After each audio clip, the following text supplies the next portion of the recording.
Ο κόσμος μας και πέρα από αυτόν. Space. Σε συνεργασία με την Ευρωπαϊκή Υπηρεσία του Διαστήματος.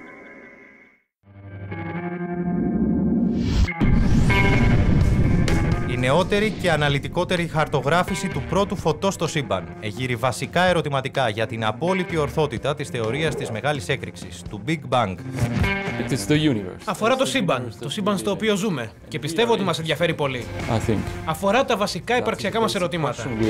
Από πού ερχόμαστε και τι ρόλο παίζουμε σε αυτό το σύμπαν.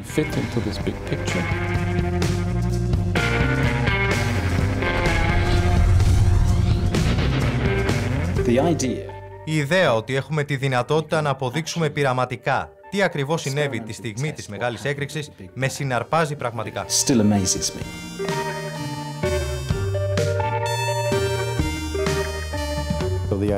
Με το πρόγραμμα Planck επιχειρήσαμε το απόλυτο πείραμα χαρτογράφησης της θερμότητας που απέμεινε από το Big Bang. Αυτό το πείραμα χαρτογράφησης του νηπιακού σύμπαντος παρέχει πληροφορίες που προκαλούν έκπληξη στον επιστημονικό κόσμο.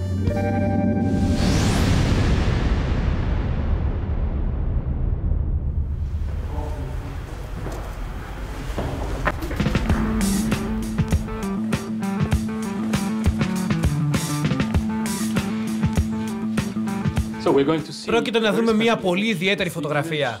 Τη δημιουργήσαμε με τη βοήθεια του δορυφόρου Planck και χαρτογραφεί την ακτινοβολία του κοσμικού μικροκυματικού υπόβαθρου. Παρουσιάζει δηλαδή την πιο πρώιμη εικόνα του σύμπαντος που έχουμε δει ποτέ. Ας ρίξουμε μια ματιά. Η κοσμική μικροκυματική ακτινοβολία υποβάθρου είναι το φως ή η θερμότητα που εκλήθηκε μόλις 380.000 χρόνια μετά τη Μεγάλη Έκρηξη. Η χαρτογράφηση του φωτός, που ήταν στενά συνδεδεμένο με την ύλη, εξηγεί σε μεγάλο βαθμό τη δομή του νηπιακού σύμπαντος. Όλες οι πορτοκαλί ή οι μπλε κοιλίδες που βλέπουμε είναι κοιλίδες σε στάδιο εξέλιξης. Κοιλίδες που απεικονίζουν ελαφρώς μεγαλύτερη ή ελαφρώς μικρότερη πυκνότητα ύλης εκείνη την περίοδο. Αυτές εξελισσόμενες θα αποκτούν όλο και μεγαλύτερη ή όλο και μικρότερη πυκνότητα και θα αποκτήσουν τη δομή που βλέπουμε σήμερα. Θα μετατραπούν δηλαδή σε αστέρια. Ύστερα αυτά τα αστέρια θα συγκεντρωθούν και θα σχηματίσουν γαλαξίες, οι οποίοι με τη σειρά τους θα σχηματίσουν σμήνη γαλαξιών.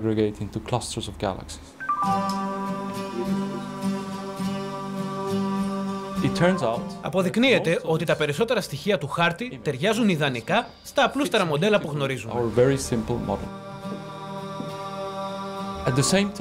Την ίδια στιγμή ανακαλύπτουμε και μερικά περίεργα στοιχεία και εδώ αρχίζει το πράγμα και αποκτά ενδιαφέρον. Γιατί παρατηρούμε κάποια ίχνη στοιχείων που δεν ταιριάζουν.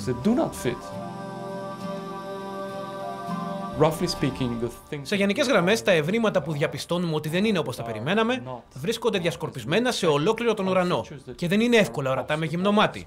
Αλλά αν σας υποδείξω μερικά, μπορείτε να τα δείτε. Για παράδειγμα, σε αυτό το σημείο εδώ μπορείτε να δείτε ένα σημείο που αποκαλείται ψυχρό, μια ολόκληρη περιοχή στον ουρανό όπου υπάρχει μερική έλλειψη σήματος. Εδώ περιμέναμε να έχουμε ισχυρότερες ενδείξεις, άρα εμφανώς πρόκειται για ανομαλία. Αλλά αυτό το σημείο επισημαίνεται εύκολα λόγω της ειδικής θέσης του.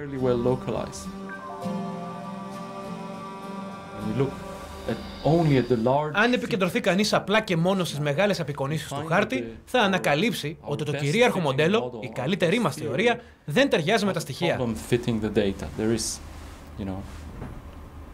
Εντοπίζουμε μία έλλειψη σήματος που δεν περιμέναμε να δούμε.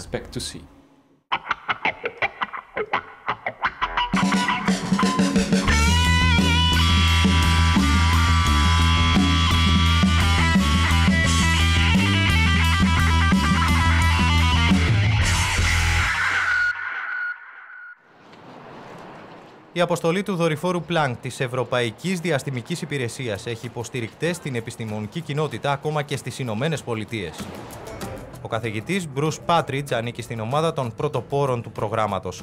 Γνώριζε καλά ότι η αποστολή θα μπορούσε να αλλάξει τα δεδομένα σχετικά με τη θεωρία της Μεγάλης Έκρηξης και τα επακόλουθά της.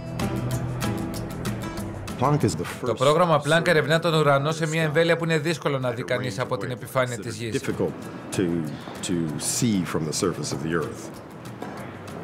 από μια συχνότητα περίπου 100 GHz που αντιστοιχεί σε μήκη κύματος μερικών χιλιοστών μέχρι συχνότητες χιλιάδες φορές μεγαλύτερες.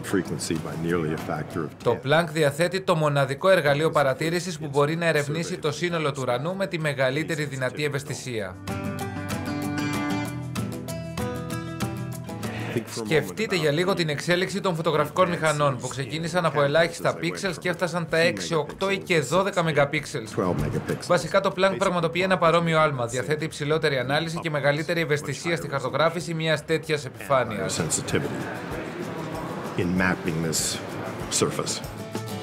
Παρά την υψηλή ανάλυση, οι επιστήμονες όφιλαν να εξασφαλίσουν ότι δεν θα δέχονταν παραπλανητικές παρεμβολές από σώματα που βρίσκονται πολύ πιο κοντά στη Γη.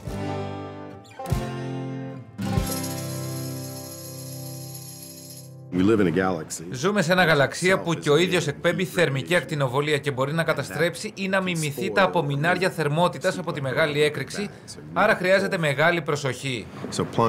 Το Planck διαθέτει μια σειρά από διαφορετικές ζώνες συχνοτήτων ώστε να εντοπίζονται και να απορρίπτονται άμεσα οι εκπομπές που προέρχονται από το γαλαξία μας ή άλλες παρασκηνιακές πηγές. Έτσι λαμβάνει κοσμικό σήμα μόνο από την καυτή μεγάλη έκρηξη.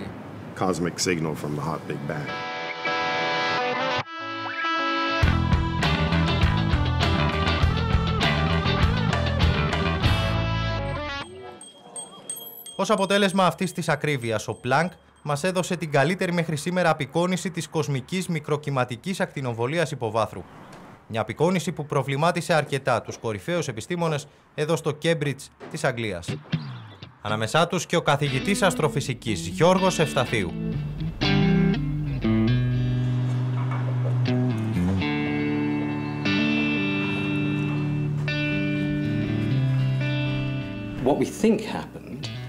Αυτό που πιστεύουμε ότι συνέβη είναι ότι το σύμπαν πέρασε από μια φάση επιτάχυνσης, μεγαλύτερη από την ταχύτητα του φωτός.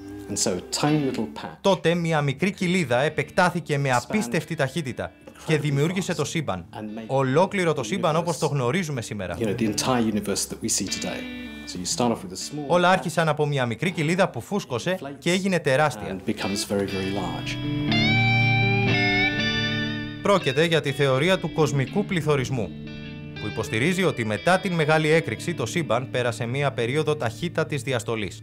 Μια θεωρία που πλέον αμφισβητείται ανοιχτά από τις παρατηρήσεις του Planck.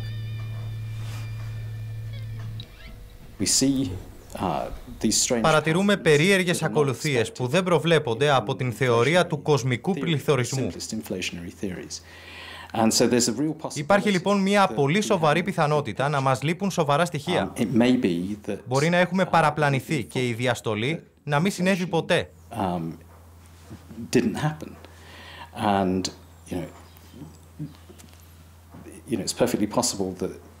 Είναι απολύτως πιθανό το σύμπαν να υπήρχε και πριν από τη μεγάλη έκρηξη. Και τώρα εμείς απλά να εντοπίζουμε τα σημάδια αυτής της περίοδου, πριν δηλαδή από το Big Bang. Κατά συνέπεια, η αποστολή του Planck βάζει σε δοκιμασία τις επικρατούσες θεωρίες για την δημιουργία του σύμπαντος. Το πρόβλημα είναι ότι σε μικρή κλίμακα τα δεδομένα επιβεβαιώνουν τα θεωρητικά μοντέλα, αλλά σε ευρύτερη κλίμακα τα σήματα της ακτινοβολίας του κοσμικού μικροκυματικού υποβάθρου είναι πιο αδύναμα από το αναμενόμενο.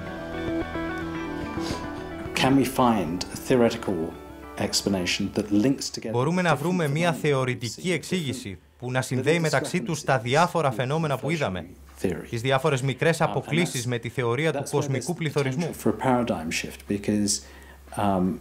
Εδώ εντοπίζεται το τροτό σημείο στο κυρίαρχο παράδειγμα, γιατί για την ώρα δεν υπάρχει προφανές θεωρητικό μοντέλο που να εξηγεί τις ανομαλίες που παρατηρήσαμε.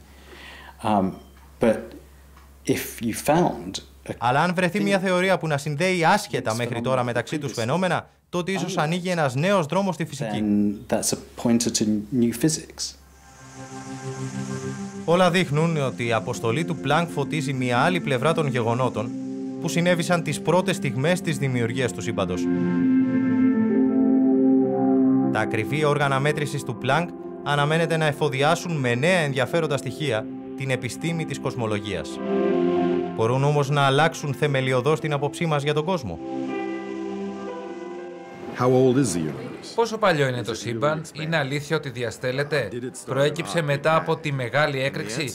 Οι απαντήσεις σε αυτά τα ερωτήματα επαληθεύονται από αυτές τις παρατηρήσεις. Ναι, το σύμπαν ξεκίνησε μετά τη μεγάλη έκρηξη και ξέρουμε και πότε ακριβώς. Πριν από 13,7 δισεκατομμύρια χρόνια, όχι 14 ούτε 15, αλλά πριν από ακριβώς 13,7 δισεκατομμύρια χρόνια. Όλες αυτές οι απαντήσεις προέκυψαν μέσω της παρατήρησης.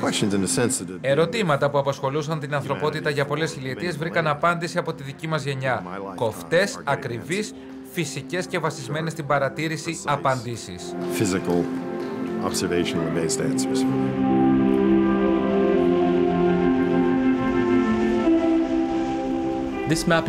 Αυτός ο χάρτης δεν αμφισβητεί τις βασικές μας παρατηρήσεις. Για παράδειγμα, η διαστολή του σύμπαντος έχει μετρηθεί. Υπάρχει και αυτό δεν πρόκειται να αλλάξει. Αυτό που αλλάζει είναι η άποψή μας για το πώς δημιουργήθηκε το σύμπαν. Ποια φαινόμενα συνέβησαν στο ξεκίνημά του, αυτό που οι άνθρωποι αποκαλούμε μεγάλη έκρηξη.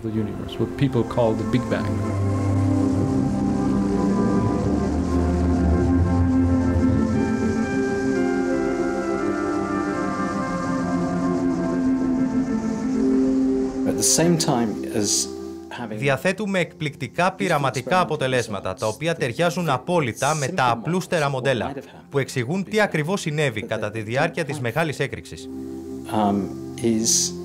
Το γεγονός ότι υπάρχουν και άλλα στοιχεία που δεν ταιριάζουν ακριβώς, μπορεί απλά να σημαίνει ότι η φυσική σήμερα απλά δεν μπορεί να τα εξηγήσει. Αυτό σημαίνει απλά ότι μας περιμένει πολλή δουλειά στο μέλλον.